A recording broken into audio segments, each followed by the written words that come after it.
desde temprano en la mañana.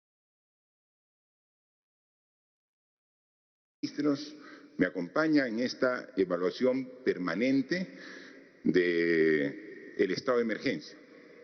Hoy estamos el día 30 de marzo y estamos en el día 15 del estado de emergencia. Y es un día especial por cuanto cumple el primer plazo que dimos para este estado de emergencia. ¿Recuerdan ustedes que exactamente hace 15 días también todos reunidos en un Consejo de Ministros aprobamos esta medida extraordinaria para poder enfrentar de manera adecuada el coronavirus, el COVID-19, que así como afectaba a diversos países del mundo, también afectaba a nuestro país. Después de cumplir el plazo de este periodo, es un momento adecuado para hacer una evaluación de los resultados. Y hemos de tal forma evaluado cómo va la evolución de los casos, ¿no? Desde el día 6 de marzo, que se dio a conocer el primer caso, cómo hasta ahora, 30 de marzo, ha ido la evolución, ¿no? También hemos evaluado con los ministros del Interior y ministro de Defensa cuál es el nivel de acatamiento al estado de emergencia, a este aislamiento social obligatorio que hemos dispuesto. Hemos visto cómo se va desarrollando la transferencia de recursos económicos para las personas más vulnerables del país, que en este periodo necesita el apoyo de todos los peruanos, de su Estado, del gobierno, y lo estamos haciendo. También hemos visto cuál es el efecto de las medidas que estamos dando para proteger el empleo, las que necesitamos, medidas que necesitamos hacer y que próximo estamos a dar para asegurar la continuidad de la cadena de pagos y el ritmo de las actividades productivas, entre otros. Producto de esta evaluación, tenemos que tomar decisiones, ¿no? Y parte de esta evaluación está en ver la situación al momento, ¿no? Ya tenemos evaluados hasta la fecha a 13.014,52 personas muestradas, de las cuales 12.502 han dado como resultado negativo y hay 950 casos que han sido dados positivos. Los casos nuevos al día de hoy se han sumado principalmente en los departamentos de Lima, Arequipa, Ancash, Cusco, Ica, La Libertad, Loreto y San Martín. De los 950 casos positivos, se han llegado a hospitalizar 238 de manera acumulada. O sea, no están los 238 hospitalizados, ¿no? Pero ya también hay 53 que han sido declarados sanos y están dados de alta. Y estamos seguros que la mayoría de los 950 casos que hoy han sido determinados como positivos van a seguir el mismo camino de ser dados de alta. Actualmente existen 49 pacientes que están en las unidades de cuidados intensivos y de estos 37 tienen ventilación mecánica, que es ya la situación más crítica a la que puede llegar un paciente afectado con el COVID-19 y que se complica su situación. También hay 269 casos que fueron dados en su oportunidad positivo y que cumplieron su aislamiento en su domicilio y que también se encuentran de alta, que se suman a los que pasaron por el hospital. Entonces, esa es la situación. Adicionalmente a ello, nos comunica el Ministerio del Interior que ayer domingo, 29 de marzo, se han detenido 2.909 personas en todo el país y que en estos 15 días de estado de emergencia ya son más de 33.000 personas que han incumplido la disposición del gobierno para enfrentar de manera adecuada esta enfermedad.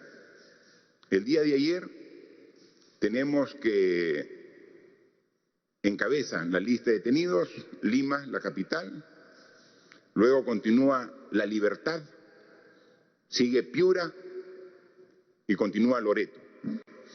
Parece una constante que son las mismas regiones donde hay la mayor cantidad de ciudadanos que no cumplen con lo dispuesto por el gobierno para enfrentar de manera adecuada esta enfermedad y para lograr que todos nos beneficiemos de las medidas que hemos dado. Y vemos que incluso el día sábado 28, los detenidos fueron en una cantidad mucho mayor. Batimos todos los récords. 4.000 personas que fueron detenidos por no cumplir con lo dispuesto, ¿no? Y también fue La Libertad, Lima, Piura, quienes fueron las regiones que tenían la mayor cantidad de detenidos, ¿no? Entonces vemos que justo, precisamente, esas regiones del norte y de la selva del país, que son las regiones que más desacata el estado de emergencia, tiene coincidentemente en proporción el mayor número de infectados y el incremento en los últimos días, ¿no? En consecuencia, para estos 13 días que faltan para cumplir la prórroga del estado de emergencia, hemos decidido, en base a la información que hemos evaluado de manera conjunta, hacer algunos ajustes a partir del día de mañana, ¿no? Hoy hemos aprobado un decreto supremo donde se declara que, dadas las circunstancias que afectan la vida como consecuencia del COVID-19, entre otros artículos me voy a referir y voy a leerlo textualmente, el artículo 3 del decreto supremo que hoy hemos aprobado. Inmovilización social obligatoria. Durante la prórroga del estado de emergencia nacional, que empieza mañana, se dispone la inmovilización social obligatoria de todas las personas en sus domicilios desde las 18 horas, 6 de la tarde, hasta las 5 horas del día siguiente a nivel nacional, con excepción de los departamentos de Tumbes, Piura, Lambayeque, La Libertad y Loreto, en el que la inmovilización social obligatoria de las personas en sus domicilios rige desde las 16 horas hasta las 5 horas del día siguiente. Recuerden ustedes que hasta el día de hoy, porque este decreto supremo entra en vigencia el día de mañana, hasta el día de hoy, la inmovilización social obligatoria empezaba a las 20 horas, es decir, a partir de las 8 de la noche. Nadie podía circular. Personas tenían esa limitación. A partir del día de mañana, la disposición a nivel nacional es que es a partir de las 6 de la tarde. Y en las regiones que hemos mencionado, y repito, Tumbes, Piura, Lambayeque, La Libertad y Loreto, la inmovilización comienza a partir de las 4 de la tarde. Y esto es cumplimiento obligatorio. Y recuerden que estas medidas son a nivel nacional y que el incumplimiento ya está vigente también el decreto supremo que faculta que el Ministerio del Interior elabore el listado de los ciudadanos que incumplen para que luego ellos, a través de este listado, quedan a disposición del Ministerio Público para que evalúe y tipifique la falta que ha cometido para que inicie los procesos de sanción a estas personas. Es el Ministerio Público que va a determinar, pero el Código Penal establece claramente cuáles son las faltas, los delitos que han cometido. Adicionalmente, manifestar que a partir de pasado mañana, a partir del 1 o el 1 de abril, hasta el sábado 4, las unidades y divisiones del Ejército van a recibir a los reservistas de las clases 2018, 2019 y 2020 que se suman a nuestras Fuerzas Armadas para hacer el cumplimiento estricto de las normas que estamos definiendo. El miércoles 1 de abril serán los licenciados de 2020, los que fueron licenciados hasta febrero del 2020, los que se incorporarán. El jueves 2 y el viernes 3 serán los licenciados del 2019 y el sábado 4 de abril se incorporarán los licenciados del año 2018. Sabemos del espíritu y el amor a la patria que tienen estos valerosos licenciados y que van a cumplir su juramento de atender al llamado de la patria en este momento que son requeridos. En la evaluación que hemos hecho después de estos 15 días de trabajo, vemos que estamos en mejor situación. Es decir, estamos trabajando todos para lograr que el efecto de esta enfermedad en nuestro país disminuya. No eliminar el efecto, es imposible. Países avanzados que tenían una situación mucho mejor que la nuestra, incluso han sido severamente y siguen siendo severamente afectados por esta enfermedad. Quizás respondieron muy tarde a ella. Nosotros hemos querido cada paso que damos hacerlo en el momento oportuno y seguimos tomando acciones para que el efecto que va a haber, que no lo negamos, va a haber un efecto en la salud, un efecto en las personas, un efecto en la sociedad, un efecto en la economía, sí, pero este tipo de medidas hacen que los efectos los tengamos disminuidos del potencial que habría si no hacemos nada. Si nos quedamos de brazos cruzados, el daño sería altísimo, no solamente para lo más importante, la salud y la vida de las personas, sino para la sociedad en su conjunto, para la economía, para la fuente de trabajo. Estamos tomando decisiones responsables para poder enfrentar de manera adecuada. Pero, como siempre lo hemos dicho, las medidas van en dos sentidos. Uno, para lograr que la cantidad de ciudadanos, de peruanos y peruanas que den positivo sea menor en función de la proyección inicial.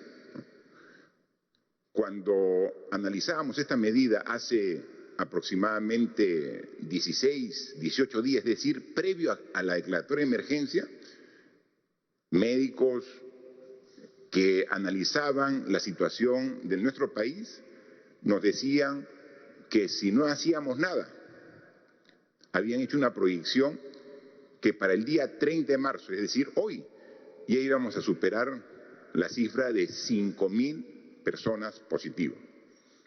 Hoy, 30 de marzo, estamos cerca a los 1.000, pero es el 20% de la proyección si no hubiéramos hecho nada. Ahí está el resultado del esfuerzo de todos.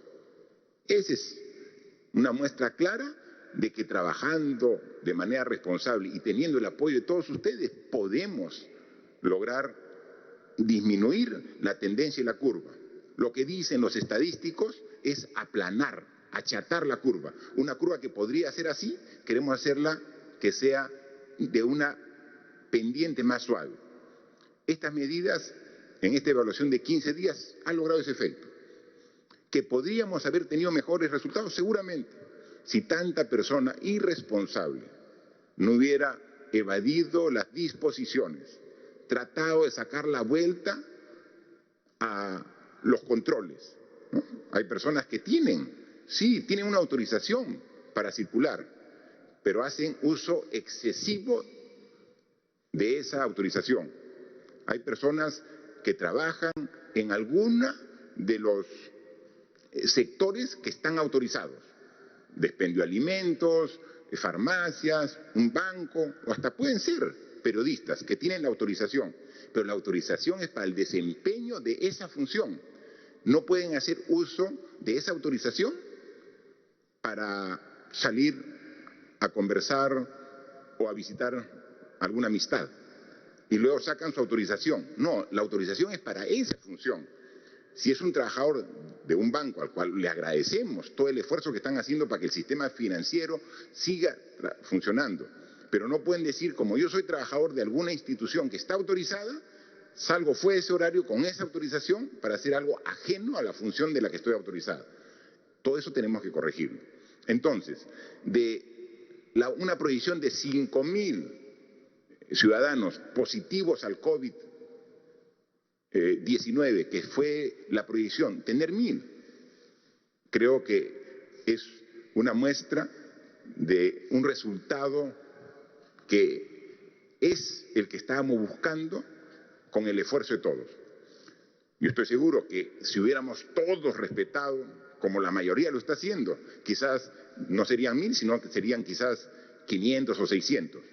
Entonces, habiendo tenido buenos resultados en este esfuerzo, tenemos que hacer algunos ajustes para que los resultados de las siguientes 2 semanas sean mejores. Y es por eso es que la inmovilización obligatoria tiene unos ajustes a nivel nacional de 2 horas, de 8 de la noche a 6 de la tarde. Comienza la inmovilización. Y de las regiones donde el desacato a las disposiciones y el aumento de casos es más significativo, de 8 de la noche a 4 de la tarde. Con estas medidas y el refuerzo del control que vamos a hacer con las fuerzas del orden y la policía, vamos a tener mejor resultado. Y entonces queremos, lo digo, no se pongan, no se sorprendan que la curva siga aumentando. Lo que estamos logrando es que el aumento no se dispare. Va a seguir aumentando, claro que sí, pero el esfuerzo de todos es lograr que los casos que se van acumulando día a día nos permitan cumplir con el segundo objetivo, preparar mejor el sistema de respuesta del sistema de salud. Entonces ahí estamos con el Ministerio de Salud, con los gobiernos regionales, con ESalud, con las Fuerzas Armadas, mejorando nuestra capacidad de respuesta. Hace 15 días no teníamos, por ejemplo, disponible el hospital de ATE. Y ahora ya está disponible atendiendo al público. Un hospital UCI, específicamente para cuidados intensivos, para que las personas que se agravan y que no tengan posibilidad de ser atendidos en los diferentes centros hospitalarios puedan ir al hospital de ATE. Esto está desde el miércoles de la semana pasada y hoy día, lunes 30 de marzo, ya está operando la Villa Panamericana con 900 camas disponibles para las personas que den positivo, que vean su salud afectada, pero que no necesitan cuidados intensivos, que necesitan la atención hospitalaria, pero no a nivel de gravedad.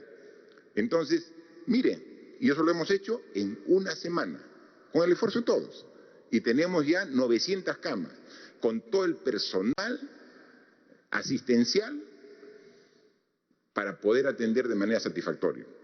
Hay que aclarar, a la Villa Panamericana, que ya tenemos 2 torres habilitadas, no puede ir un ciudadano, tengo alguna molestia, va directamente allá. No, esa va a ser referencia de cuando en algún hospital vean que va una persona y es positivo a coronavirus, pero no está en situación de gravedad, pero requiere una atención hospitalaria, lo refieren. De cualquier hospital de Lima pueden ir y tenemos ahí para 900. Entonces, mientras que por un lado hemos logrado que la cantidad de infectados positivos disminuya, hemos mejorado nuestra capacidad de respuesta. Eso es lo que queríamos, subir la capacidad de respuesta y bajar los afectados. Pero no es suficiente porque sabemos que va a seguir subiendo la cantidad de infectados y entonces requerimos en estas 2 semanas redoblar los esfuerzos en ambos sentidos, ¿no? Entonces la Villa Panamericana ya abrió hoy y eso nos da una tranquilidad adicional de que estamos trabajando. Ese esfuerzo hecho en Lima lo estamos replicando en las diferentes regiones del Perú, coordinando directamente con los gobiernos regionales que por la delegación de responsabilidades es que es una responsabilidad y una competencia compartida entre el gobierno nacional y los gobiernos regionales para brindar la salud adecuada. Y en este caso, para tener la respuesta adecuada ante el COVID-19. Obviamente, siempre ha ocurrido que hay algunas regiones que le ponen más énfasis, más ganas, más responsabilidad, otras un poco menos. Lo que pedimos a todos, dada la gravedad de esta enfermedad, que todos le pongan su mayor esfuerzo. Sabemos que los gobernadores quieren lo mejor para su región, quieren lo mejor para la población que vive en sus regiones. Colaboren con el Ministerio de Salud y articuladamente veamos lo que sea mejor. También es importante manifestar que ante la gran demanda de mascarillas, ya el Ministerio de Salud ha dado la disposición y se está publicando el documento que establece las especificaciones técnicas para que se puedan confeccionar mascarillas faciales textiles de uso comunitario. En los hospitales, el personal asistencial usa estas, que están específicamente fabricadas para ese fin. Pero la población tiene que, cuando sale de su vivienda, solamente para lo que está permitido, para ir al banco, si tiene que cobrar una transferencia de un depósito económico de ayuda, si va a comprar alimentos de primera necesidad o tiene que ir al hospital, tiene que ir con una mascarilla. Y para eso estamos dando la opción de las características de estas mascarillas textiles de uso comunitario. Los detalles van a ser de carácter público, deben ser prendas de tela, poliéster, nylon, algodón, de forma rectangular que debe cubrir la nariz y boca. Pueden ser reusables, ¿no? Y ya eso está establecido y se recomienda el uso de acabados antibacteriales permanentes para permitir el uso prolongado de las mascarillas, ¿no? Entonces, esto está claro y eso va a ser una ayuda adicional. Todos jugamos este partido, todos tenemos que colaborar para el éxito de esta enfermedad, de manera de enfrentarlos todos juntos. Ya la ministra de Desarrollo e Inclusión Social nos ha comunicado que más de 1 millón de hogares ya tiene la disponibilidad de los 380 soles. Y a partir de hoy día, a nivel nacional, en diversas regiones, tanto el Banco de la Nación como los bancos de la banca comercial están continuando. O sea, el esfuerzo que queremos hacer es que de acá a una semana las 2.700.000 familias u hogares que han sido beneficiadas ya puedan tener la disponibilidad de esos 380 soles. Y una vez que terminemos, vamos a dar la segunda cuota. Si alguien ya cobró los 380 soles, no vaya al banco a cobrar 380 adicionales. Eso va a ser cuando terminemos, porque ahorita están yendo queriendo hacer un trámite que todavía no está autorizado y está congestionando, ¿no? La idea es descongestionar, ¿no?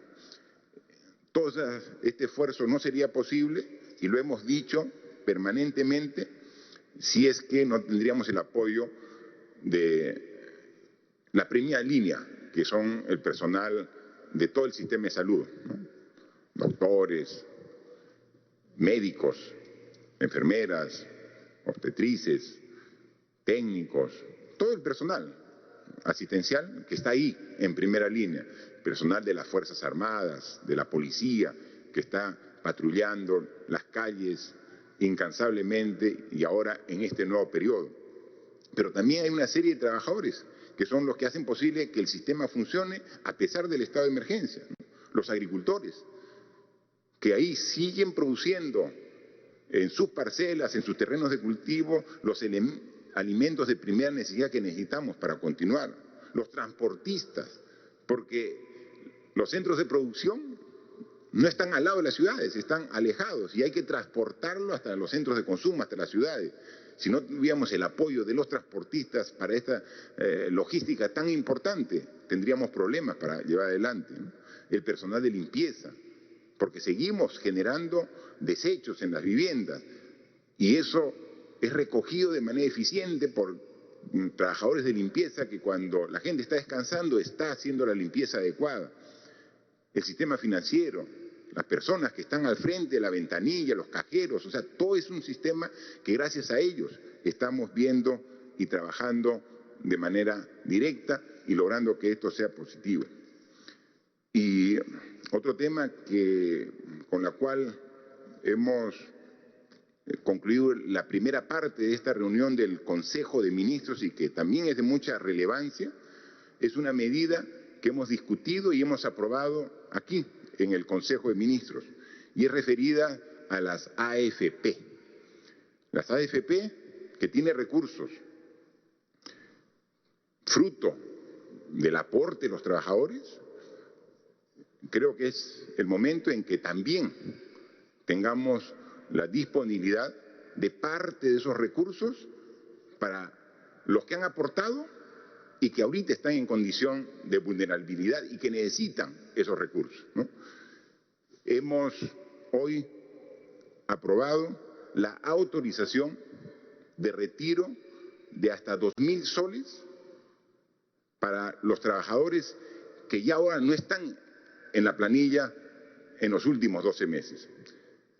Es importante esta medida porque ahora hay trabajadores que seguramente han venido aportando por mucho tiempo y tienen recursos ahí y ahora los necesitan.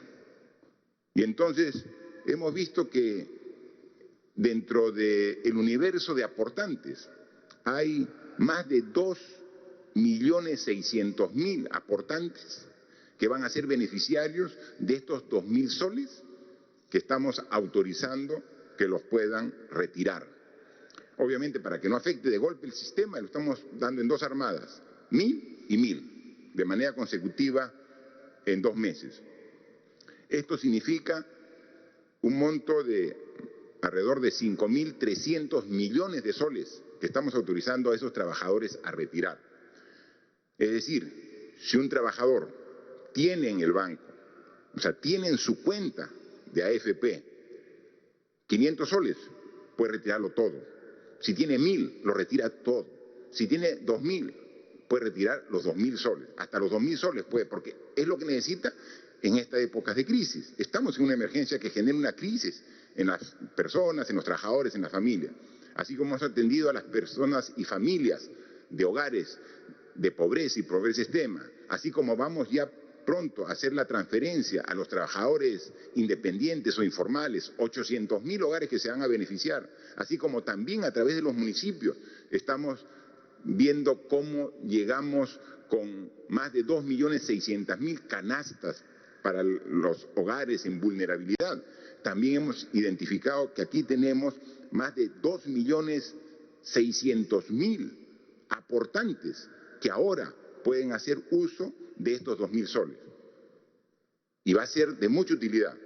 Ahora, los que están ahorita en condición de trabajadores activos que están aportando, les hemos dado la facilidad de que abril y mayo no aporten. Entonces, ahí es su beneficio. Lo que necesitamos, esta enfermedad nos obliga a ser responsables, pero más que responsables, que eso es una obligación de todos, ser solidarios. Entonces, tenemos que ver quiénes son los que más requieren este apoyo con estos fondos de las AFPs. Y entonces, estamos yendo a los trabajadores que lo requieran realmente. Y entonces, la solidaridad del sistema va con ellos y a ellos estamos identificando. El día de mañana, el Congreso de la República, a través de su presidente, ha invitado al primer ministro para una reunión de trabajo. El tema inicial era el proyecto de ley que presentamos la semana pasada para el control concurrente que queremos, este control simultáneo que queremos que la Contraloría haga de todos los actos que estamos realizando. Entonces mañana el Premier va a estar ahí en el Congreso a partir de las 9:30 de la mañana. Pero también yo le he pedido que el Premier sea acompañado por la ministra de Economía, para que explique los alcances de esta norma y que vea que va directo a las personas que realmente necesitan. Aquí tenemos que tomar las mejores medidas y juntos. O sea, aquí lo que se trata es juntarnos todos, ¿no? Entonces, en algún momento se pensaba que había una discrepancia entre el proyecto de ley que habíamos presentado con la Contraloría, porque queríamos nosotros intervenir en la forma de trabajar. No, lo único que queremos era darle marco legal a la Contraloría para que pueda hacer su trabajo de fiscalización, pero en la etapa de la emergencia. Yo estoy seguro que mañana, cuando vaya el Premier con el ministro de Justicia, se va a aclarar este tema. Sabemos que, así como nosotros, también el Poder Legislativo tiene algunas propuestas que hay que discutirlas. Y entonces va a ir mañana la ministra de Economía para discutir precisamente y sumar esfuerzos. Aquí lo que tenemos que hacer es unirnos. Necesitamos no solamente la unidad de autoridades y de instituciones, del pueblo, y para que respalde la población tenemos que estar todos juntos. Entonces mañana, con el mejor ánimo y voluntad, el primer ministro con el ministro de Salud, para que explique directamente cómo va la evolución y los resultados que vamos logrando con este esfuerzo de todos. El ministro de Justicia y la ministra de Economía y Finanzas estarán presentes en el Congreso de la República para ver los esfuerzos que estamos haciendo y, cómo no, yo estoy seguro, tener también el respaldo de esta institución, el Poder Legislativo, de los congresistas, para sumar esfuerzos, que es lo que se requiere. En la medida que estemos unidos, en la medida que trabajemos todos juntos, vamos a poder hacer frente de una mejor manera ante esta enfermedad que es tan compleja y que podemos ver los efectos tan grandes que está generando en otros países, y con el esfuerzo de todos los peruanos queremos tratar de disminuirlos aquí. Así que sigamos trabajando juntos y quedamos a disposición de los señores de la prensa que han hecho llegar sus preguntas para algunos de los ministros aquí presentes. Por favor. Gracias, señor presidente. Empezamos entonces la ronda de preguntas virtuales. La primera pregunta es el diario Perú 21. La pregunta es: ¿se está evaluando indultar a presos vulnerables de contraer el coronavirus? Si es así, ¿qué requisitos tendrían que cumplir para ser beneficiados con la gracia presidencial? O en todo caso, ¿qué medidas aplicarán con este sector, ya que solicitó facultades legislativas? Ahora que se ha confirmado que Zulema Tomás ha dado positivo de coronavirus, ¿se ha hecho la prueba de descarte a las personas que tuvieron contacto con ella? ¿Y cuál será el protocolo de prevención para los altos funcionarios que viajen al interior del país? Muy bien. Son dos preguntas que está haciendo el diario Perú 21, ¿no? Dejaría al ministro de Justicia para que vea el tema específicamente del tema penitenciario, del personal que está en los lugares de reclusión, y luego la segunda parte, el ministro de Salud. Por favor. Señor presidente, efectivamente, en relación a la pregunta formulada, habría que informar a la opinión pública lo siguiente. Al día 15 nos encontramos oficialmente con 0 contagios, tanto a nivel de los 68 penales como a nivel de los 10 centros juveniles. Y nos estamos refiriendo también respecto de los internos, como respecto de los agentes que trabajan en los penales como en los centros juveniles. En segundo punto, habría que mencionar que el Instituto Nacional Penitenciario ha implementado un conjunto de acciones que paso a detallar. Primera, un anillo de seguridad estricto, denominado anillo de seguridad sanitaria del personal que trabaja en los penales, con la finalidad de profundizar las medidas de prevención en los penales.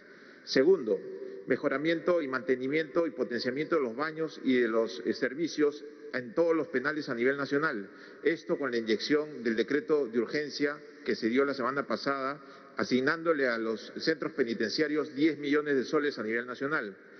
En tercer lugar, mucho más agua y energía a lo largo de todo el día en las instalaciones. En cuarto, el aumento de la ración alimentaria para todos los penales. Quinto, la suspensión de todas las visitas. Ninguna visita actualmente tiene contacto en los 68 establecimientos penitenciarios. Además, se cuenta como medida adicional con el resguardo externo por parte de la Fuerza Armada y de la Policía Nacional del Perú. Respecto del caso de aquellos nuevos internos que por disposición de la autoridad judicial tengan que ser internados, se han habilitado espacios en los establecimientos penitenciarios para que en espacios específicos de aislamiento guarden la cuarentena respectiva. Además, como octava medida, se ha establecido que los familiares puedan hacer llegar a través de la autoridad competente en cada penal paquetes de alimentos no perecibles, medicinas y útiles de aseo, adicionales a los que se entregan. En noveno lugar, y es una medida que se está implementando actualmente, se está implementando el Centro de Estudios Criminológicos y Penitenciarios del Callao, más conocido como CENEP, para efectos de que ante el menor indicio de la presencia de esta enfermedad se pueda aislar inmediatamente a la persona. Como repito, hay 0 contagios oficialmente declarados tanto en el centro de penales como en los centros juveniles. Y finalmente, señor presidente, reconocer públicamente la labor de los 11.339 agentes penitenciarios en los 68 penales y 763 agentes en los 10 centros juveniles que denodadamente vienen implementando todas estas medidas detalladas que he detallado en estos momentos. Muchas gracias, ministro. Para la segunda parte, en la otra pregunta, por favor, el señor ministro de Salud. Muy buenas tardes. Esta pregunta me permite, en primer lugar, hacer una reflexión en el sentido del riesgo que se encuentran permanentemente los colegas del equipo de salud que están batallando en los servicios de salud, confrontando esta epidemia. La doctora Zulema Tomás recibe mi más profunda solidaridad, al igual que los colegas que durante estos días han adquirido la infección como producto de su exposición a los pacientes. Además, quiero solidarizarme con su situación en el sentido de que su privacidad ha sido vulnerada, toda vez que ella no dio el consentimiento para revelar su condición médica. Lamentamos que esta información se haya filtrado en nuestro sistema y que haya sido utilizado de manera antiética, produciendo zozobra, confusión, incertidumbre y miedo.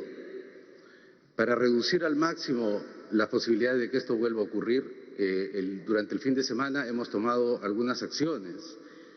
La primera es investigar propiamente cómo es que este documento o estos datos confidenciales, personales, resultaron en manos extrañas.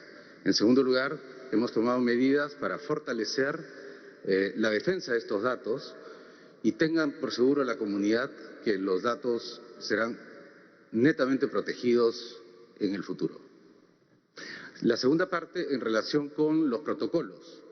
Con los protocolos, no solamente para altos funcionarios, los protocolos son exactamente los mismos que se utilizan para todas las personas en el país.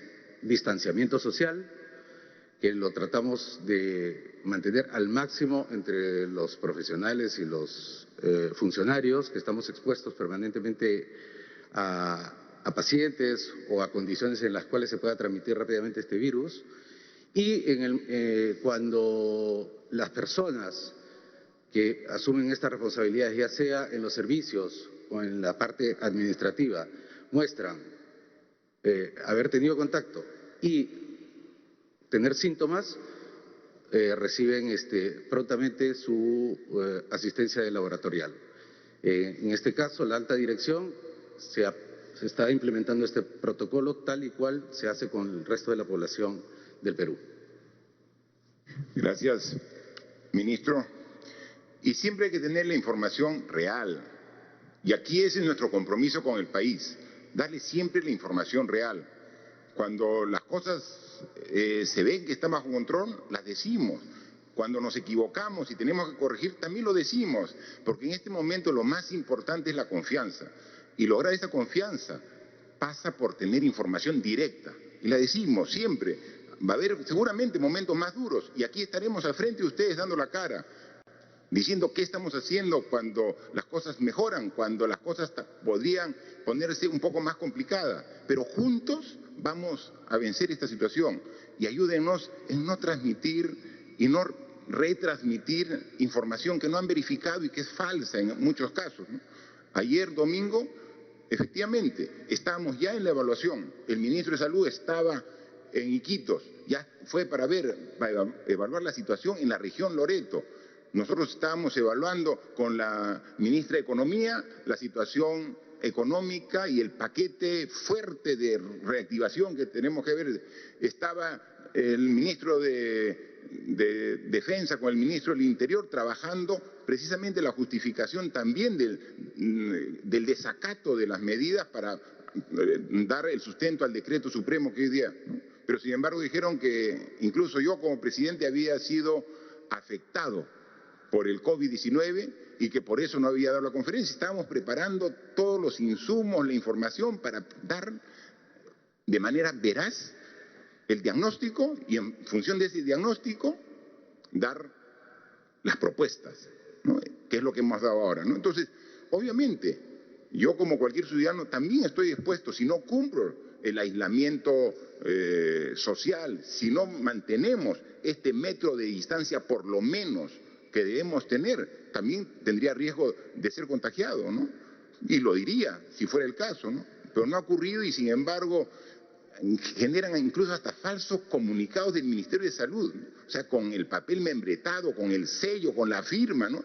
Entonces hay gente ociosa que en un momento delicado se está dedicando a hacer noticias falsas para crear zozobra. Aquí requerimos la responsabilidad de todos. Estamos trabajando de manera coordinada, articulada, y damos las gracias al apoyo mayoritario de la población. Y vamos a seguir en este camino. Y por eso, juntos, vamos a superar este enorme problema. La vida siempre nos pone a prueba, y a veces nos pone a pruebas mucho más difíciles. Esta es una de ellas. Pero estamos seguros que los peruanos, con la fortaleza que tenemos, la responsabilidad, el orden, el trabajo conjunto, va a superar este problema. Con los daños que va a generar, sí, pero va a superarlo porque estamos tomando las medidas adecuadas para lograr superar esta enfermedad que también afecta a todo el mundo. Gracias, señor presidente. La siguiente pregunta es del diario Pro y Contra de Iquitos. La pregunta dice: el gobernador de Loreto ha declarado que no hay bolsas para trasladar a los 2 fallecidos del hospital hacia el crematorio y esperarán que Lima atienda. También ha dicho que solo pueden realizar 20 muestras diarias porque solo tienen 150 hisopados. Siendo Loreto la región con más infectados, ¿no es posible atender con prioridad los pedidos? El Poder Ejecutivo pide que los ciudadanos respeten la emergencia, pero el Ministerio de Salud no atiende los pedidos del gobernador. ¿Se va a tratar de manera distinta a Loreto, considerando que es la que tiene más contagiados después de Lima? A este medio de comunicación de Iquitos ya hemos dado hoy las características del decreto supremo donde Iquitos es la inmovilización obligatoria desde las 4 de la tarde, ¿no? Pero eso es una de las medidas. Hay que hacer muchas más medidas en Iquitos, trabajando coordinadamente dentro del Ministerio de Salud con el gobierno regional y con el apoyo de toda la población. O sea, vemos imágenes en algunas horas en Iquitos donde hay realmente un desacato de las disposiciones que preocupa. Y esto se refleja en el aumento de los casos que han sido dados como positivos en la región. Yo creo que estamos todavía en la oportunidad de contener y controlar este crecimiento. Nosotros ponemos de nuestra parte, estamos tomando acciones. Queremos que ahora los mismos ciudadanos de Iquitos y sus autoridades juntos sumemos y podamos corregir esta situación. Por favor, ministro de Salud, que incluso usted ayer ha estado en Iquitos, ¿no? Compatriotas en Iquitos y en el resto del país, efectivamente el día de ayer estuvimos en Iquitos con un equipo al ver el incremento rápido de los casos, que se debió a fallas en el sistema de información entre Iquitos y la sede central que no permitieron que los datos llegaran a Lima de manera oportuna. Quisiera hacer, a propósito del caso de Iquitos y haciendo referencia a la videoconferencia que el señor presidente tuvo con los gobernadores regionales, hacer un llamado a los mismos, a los gobiernos regionales, a los gobernadores, a los directores, gerentes de salud de cada una de las regiones, que revisen en detalle los presupuestos que les fueron asignados. El caso de Iquitos, una región que ha sido golpeada duramente por el dengue, y que actualmente enfrenta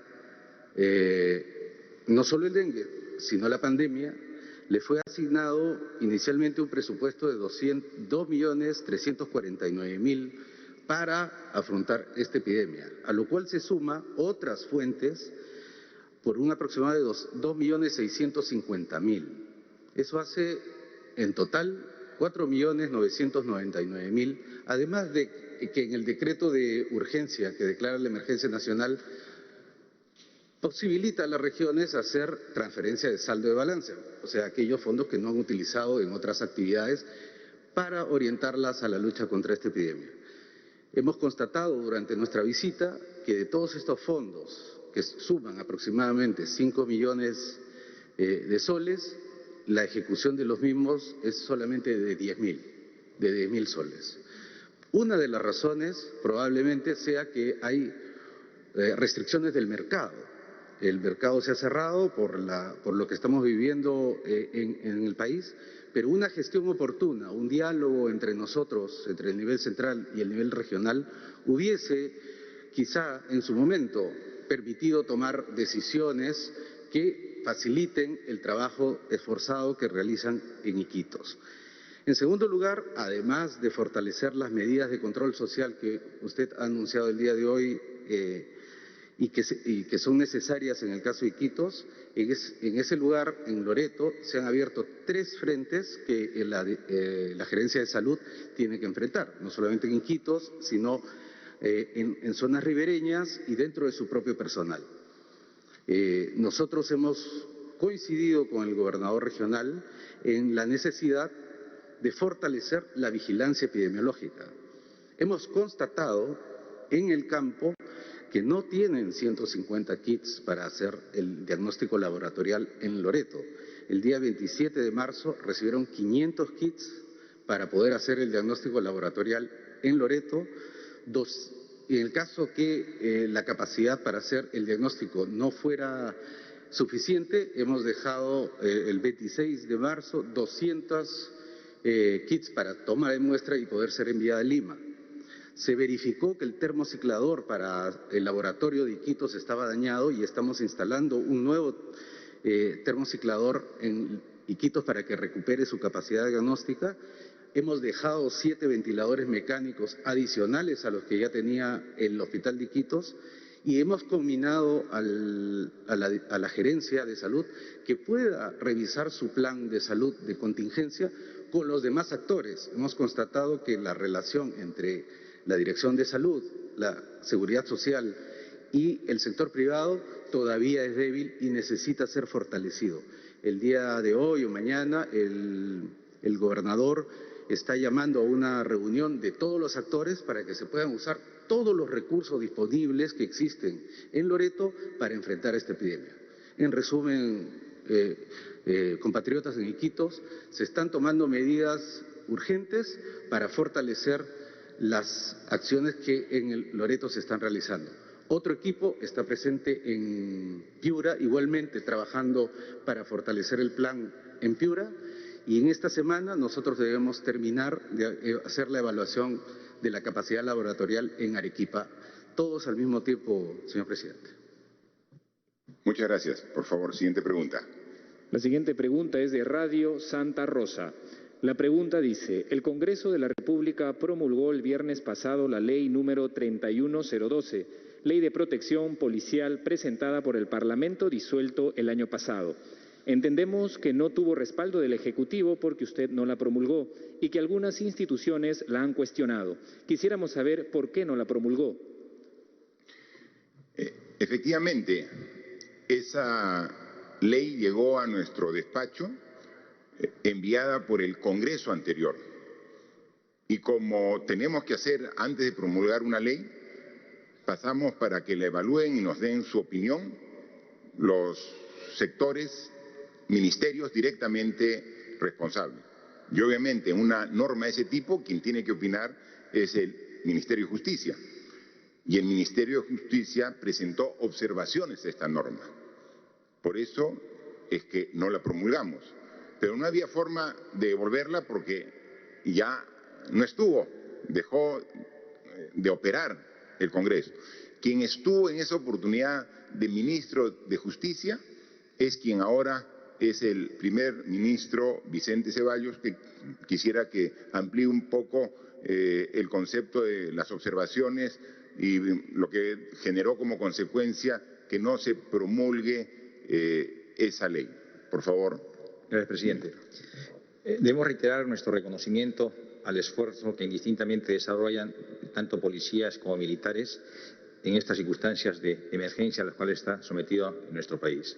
En el contexto en que el Poder Legislativo ha emitido y publicado esta norma denominada Ley de Protección Policial, debemos enfatizar que estamos sujetos a un Estado de Derecho, donde la Constitución y las leyes priman, y a efecto de ello los derechos fundamentales son irrestrictos. Como usted bien ha indicado, señor presidente, el proyecto de ley en principio fue deliberado y aprobado por el Congreso anterior. Más o menos entre julio y agosto del año pasado, nuestro Ministerio de Justicia dio una opinión negativa sometida a 4 argumentos. Primero, que ya existía un marco legal preexistente, que era el Decreto Legislativo 1186, que consideramos suficiente. Lo segundo, porque se desnaturalizaba un principio rector del derecho penal, que es el principio de proporcionalidad. Tercero, porque se estaba limitando la autonomía para poder emitir medidas restrictivas de los jueces. Y cuarto, finalmente, porque estaba acudiendo a modificar un decreto legislativo que para aquel entonces ya estaba derogado.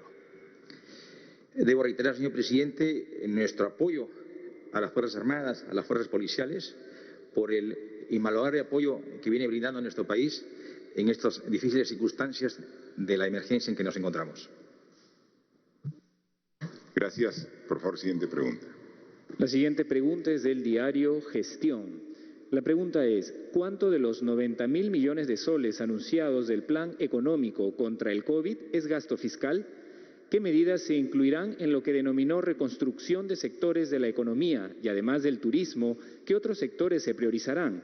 ¿Qué hará el Ejecutivo si el Congreso aprueba retiro masivo del 25% de fondos de AFP? ¿Lo van a observar? En el pedido de facultades afirman que se va a perder 1.1 millones de empleos. ¿Cuál es el plan de recuperación? ¿Solo están pensando en empleo temporal? Finalmente, ¿ya se ha hecho el pedido por las pruebas moleculares? Ayer se reveló que aún está pendiente. Por favor, la pregunta va dirigida a nuestra ministra de Economía y Finanzas. Gracias, presidente. Voy a comenzar por el tema de las AFPs. Primero, nosotros con la transparencia y la responsabilidad que debemos a los ciudadanos, tenemos que decir, ya lo hemos dicho antes, que no es un buen momento para retirar recursos de los fondos. Sin embargo, entendemos que en esta situación complicada hay muchas familias que están angustiadas por cómo sobrellevar los siguientes días. Por eso es que excepcionalmente hemos aprobado una medida responsable. Todas las decisiones que tomamos buscan encontrar una solución en el cortísimo plazo, pero también tienen que ser prudentes para no hipotecar el futuro del país. En ese sentido, como ha anunciado el presidente, hemos aprobado el retiro de hasta 2.000 soles en 2 armadas para las personas que no hayan aportado en los últimos 12 meses. Como dijo el presidente, esto va a beneficiar a 2.6 millones de peruanos y se calcula que al menos 1.2 millones de peruanos van a poder retirar el 100% de los fondos que tenían. Respecto al plan económico, como hemos dicho antes, estamos en una situación económica sin precedentes que requiere una respuesta sin precedentes. Hemos estimado que este plan al que he hecho referencia ayer tiene más o menos 12 puntos del PBI con diferentes instrumentos. hay gasto público directo estimado en aproximadamente 5.5 puntos del PBI, eso es aproximadamente 38.000 millones de soles en un cálculo grueso. Las medidas de garantías y ahorro privado, 4.7 puntos del PBI, y medidas de libre tributario, 1.5 del PBI. Este plan está determinado en dos fases, en una etapa de contención, donde se despliegan una serie de financiamientos para multiplicar la capacidad del sistema de salud de responder a la situación, soporte a las familias, soporte a las empresas, esos son los primeros 30.000 millones, y como ha anunciado ayer el presidente del Banco Central, esta semana vamos a aprobar una medida por otros 30.000 millones de soles, que son aproximadamente 4 puntos del PBI. Quiero decirle a los ciudadanos que estos términos, liquidez, cadena de pagos, al final del día se resume en una medida que va a ir directamente a las familias. ¿Por qué? Porque esta medida va a permitir que se preserven los empleos. La gran preocupación del gobierno es que los empleos se preserven, por eso es que queremos que las empresas puedan acceder a liquidez para poder pagar las planillas.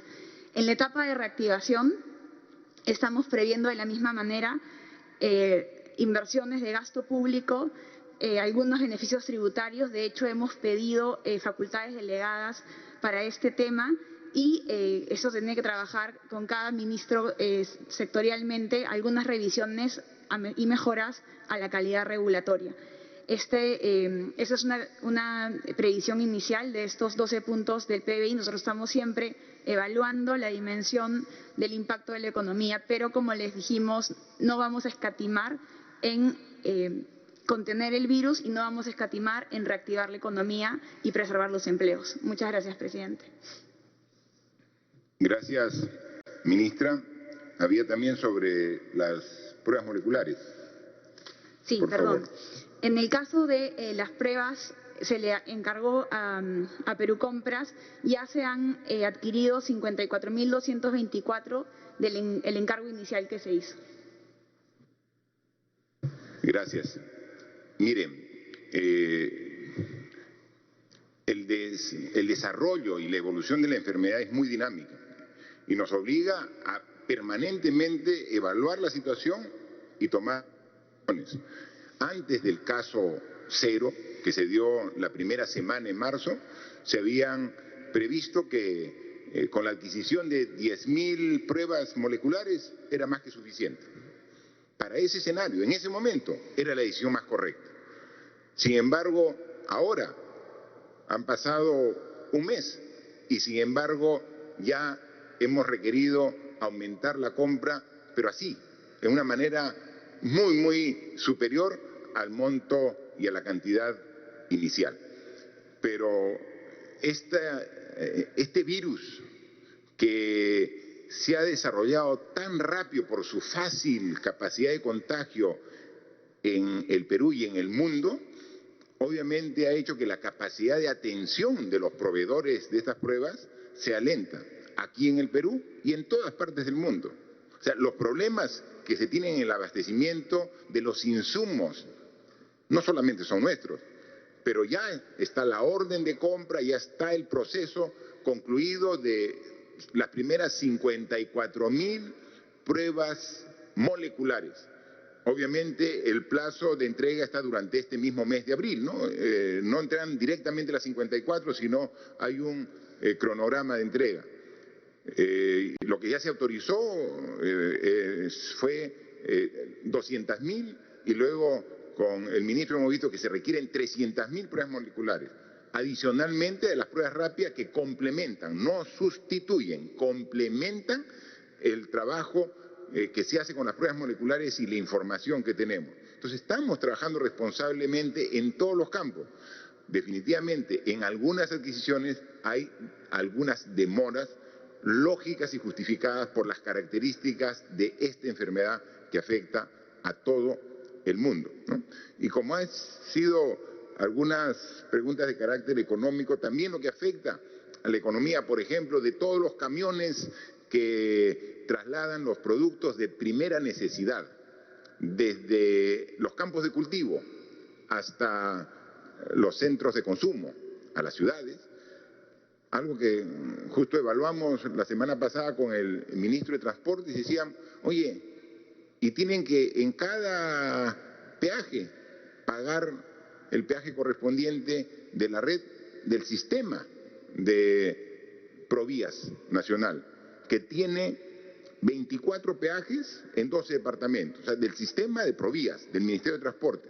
Entonces ya se le dio la disposición y desde hoy día a las 00 horas ya no hay ese cobro de peaje hasta que culmine la emergencia. Aquí tenemos que dar todas las facilidades. A los transportistas también hay que darles facilidades dentro de la responsabilidad del Ministerio de Transportes para que puedan llegar a los centros de consumo y eliminar ese costo que puede ser marginal, pero que es significativo que también lo retiremos durante este periodo de emergencia, que es los peajes de responsabilidad del Ministerio de Transportes. Por favor, siguiente pregunta. Gracias, señor presidente. Para culminar esta ronda tenemos la pregunta de la Asociación de Prensa Extranjera en el Perú. La pregunta dice, presidente Vizcarra, se ha anunciado una histórica inyección económica que asciende a 12 puntos del Producto Bruto Interno para contener la enfermedad, para asegurar la cadena de pagos de empresas a través de créditos garantizados y para reactivar al aparato productivo. ¿Puede dar más detalles de este programa y también del plan post-cuarentena? Por ejemplo, ¿qué sectores clave podrían comenzar a operar? La minería, pesca, industria, hidrocarburos. Si bien se apoya a los más pobres de Perú con dinero en efectivo y alimentos, ¿se evalúa alguna asistencia para los casi 1 millón de migrantes venezolanos, la otra población vulnerable en el país? Finalmente, liberar de responsabilidad penal a los militares y policías que causen lesiones o muerte durante la emergencia no daría pie a que se cometan excesos que queden impunes. Por ejemplo, el sábado un periodista de Piura denunció que lo detuvieron dentro de su casa sin motivo y lo llevaron a la comisaría. ¿Está de acuerdo con ese decreto legislativo que exime de culpa penal a las fuerzas de la seguridad? Gracias. También la Asociación de Prensa Extranjera vuelve a incidir en un poco más de detalles en el tema económico, ¿no? Por favor, ministro de Economía, y luego para el tema que la segunda parte, el ministro de Justicia, por favor. Gracias, presidente. Para dar algunos detalles, primero, de estos 12 puntos ya hemos aprobado medidas por aproximadamente 2.8 puntos del PBI. Esos son 20.000 millones en la fase de contención. Sí, para dar un mayor detalle de las medidas ya aprobadas, se han destinado 1.100 millones a atención de la emergencia. Esto implica fortalecimiento de los servicios de salud, financiamiento a limpieza en el sector educativo y del transporte, recursos para el orden público y traslado de ayuda humanitaria, y la tasa arancelaria cero, importación de medicamentos, eso tuvo un valor de 33 millones. Esta primera etapa ha sido 1.000 millones. Respecto al soporte económico a las familias vulnerables, tenemos hasta ahora medidas aprobadas por 14.000 millones, que implica la atención a través de los bonos, el subsidio que se ha dado por incapacidad temporal en el caso de salud, la creación del fondo empresarial y todas las medidas de alivio tributario que hemos dado a las empresas. A la fecha tienen un costo, o se computan como 9.000 millones de soles.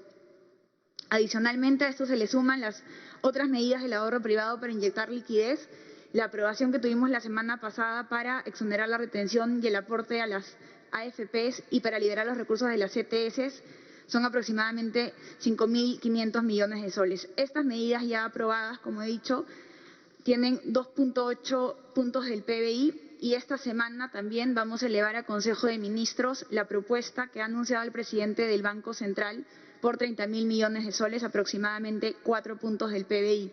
Es decir, estimamos terminar la semana con medidas aprobadas por aproximadamente casi 7 puntos del PBI. Finalmente, estamos estimando aproximadamente 30.000 millones para la etapa de reconstrucción a través de 3 tipos de instrumentos: gasto público, algunos beneficios tributarios y revisión de la calidad regulatoria. Entendemos perfectamente que la cuarentena ha afectado a todas las empresas, pero también hay sectores que les va a demorar, y estas empresas se van a poder recuperar con esta facilidad que vamos a dar con el Banco Central, pero también somos absolutamente conscientes que hay sectores enteros, como el sector turismo, restaurantes, aerolíneas, que se van a ver afectadas. Por eso es que estamos con los ministerios sectoriales diseñando medidas específicas. Muchas gracias. Señor presidente, efectivamente en relación a la consulta, además de los aspectos técnicos que señaló el Premier en una pregunta precedente, habría que decir que efectivamente la norma en su oportunidad, se expresaron un conjunto de eficiencias técnicas. En esta evaluación hay que añadir dos elementos en aras de la claridad de su interpretación y aplicación.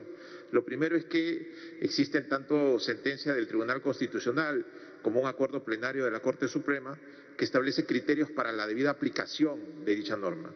Y en segundo lugar, tal como se ha manifestado en múltiples oportunidades por parte del Ministro del Interior y el Ministro de Defensa, existe una voluntad y un respeto irrestricto de las Fuerzas Armadas y Policiales para con los derechos que la Constitución reconoce y garantiza.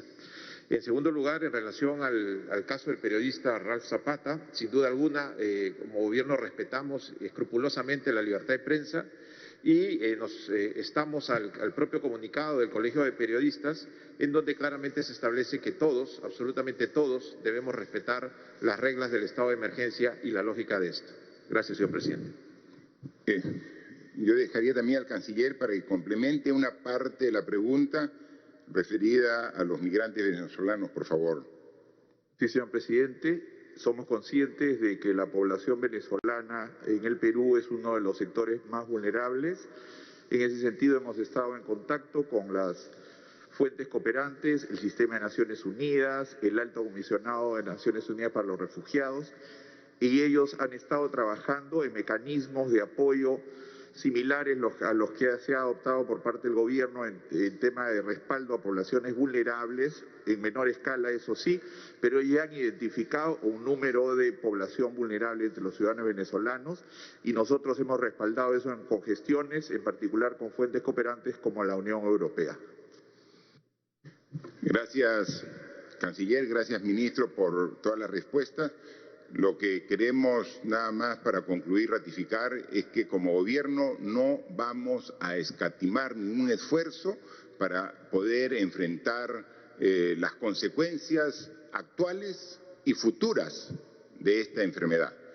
Hemos visto que hemos hecho un gran esfuerzo para, con recursos del Tesoro Público, atender a las poblaciones más vulnerables. Estamos a través del Ministerio de Desarrollo e Inclusión Social, a través del Ministerio de Trabajo, a través de los municipios, los 1.874 municipios de todo el país, estamos haciendo un esfuerzo de llegar a todos los que requieran este apoyo. Hemos tomado medidas para que puedan utilizarse CTS, para que puedan también ahora disponer de parte de los aportes que están en las AFP, pero privilegiando a los que más necesitan, porque estamos en una etapa donde por solidaridad tenemos que pensar en los más vulnerables. Ellos son la principal atención, los que se merecen la principal atención. Tenemos que pensar en el todo y eso estamos haciendo con las medidas generales y estamos viendo y afinando. Yo estoy seguro que cada vez más nos estamos dando cuenta de lo importante de trabajar de manera unida todos los peruanos. Hemos visto, mire cómo ha venido un virus a desnudar todas las deficiencias que teníamos como sociedad.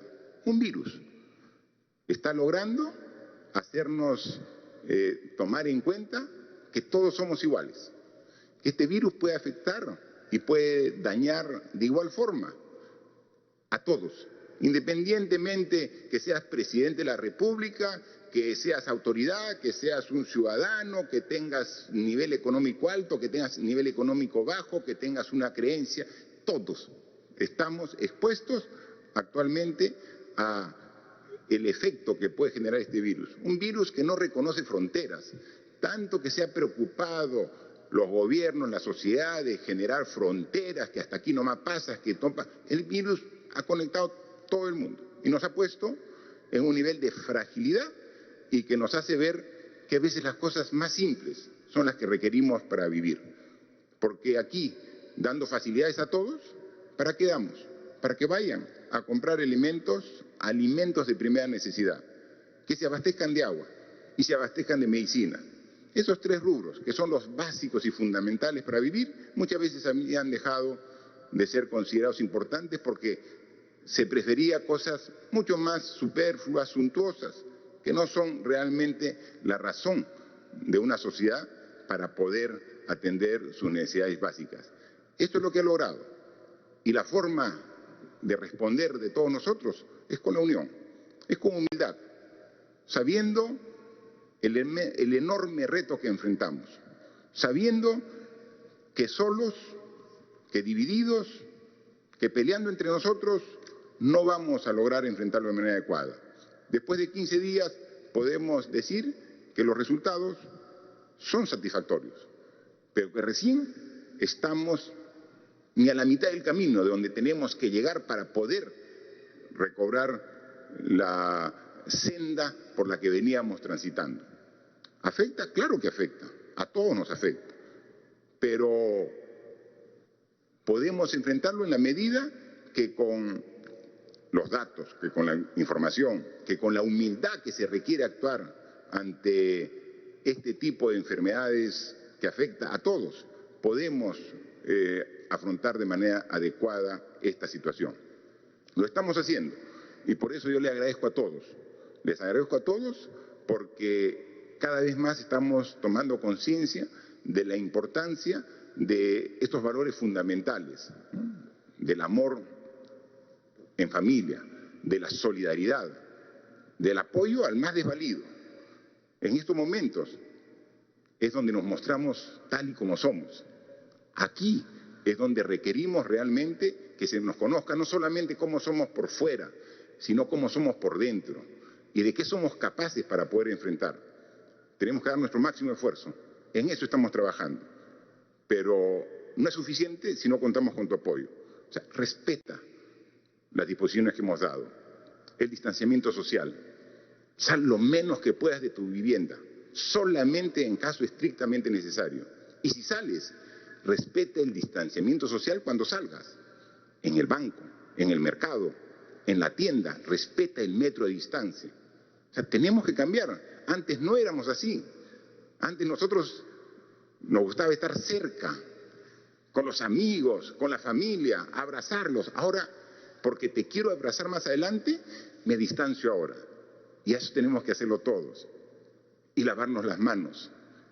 Y si estornudamos o tosemos, hacerlo con la protección adecuada para no expandir, en caso seamos infectados, el virus. O sea, todos tenemos que colaborar. Es el trabajo de todos. Y si juntos trabajamos, tengan la seguridad que no solamente vamos a lograr que gradualmente evitemos la propagación acelerada del virus y que después podamos revertir. Y así como tenemos que ser conscientes de todo el esfuerzo que tenemos que hacer ahora para enfrentarlo, ya nosotros tenemos la responsabilidad como autoridades, ponernos de acá a 15 días, de acá a un mes, de acá a 3 meses. Y es por eso es la responsabilidad de las decisiones. Decisiones que permitan atender las necesidades del país en el corto, mediano y largo plazo. Y con responsabilidad estamos tomando las decisiones. Y estoy seguro que todos nos van a ayudar en esta etapa. Empezamos a partir de mañana el segundo periodo del estado de emergencia. Cuento con tu apoyo en tu casa, donde estés, para que los resultados sean los que todos esperamos en beneficio de todos los peruanos y peruanas de nuestro país. Muchas gracias. Y a partir de mañana, desde las 6 de la tarde a 5 de la mañana se extiende el tiempo de inmovilización social obligatoria y en las regiones de Tumbes, Piura, Lambayeque, La Libertad y Loreto será desde las 4 de la tarde hasta las 5 de la mañana. Entre las medidas también adoptadas por el Ejecutivo figura las AFP que podrán ser retiradas hasta 2.000 soles de las AFP de parte de las personas que durante los últimos 12 meses no hayan presentado aportes y no estén en planilla. Es la información desde Palacio de Gobierno. Adelante, estudios.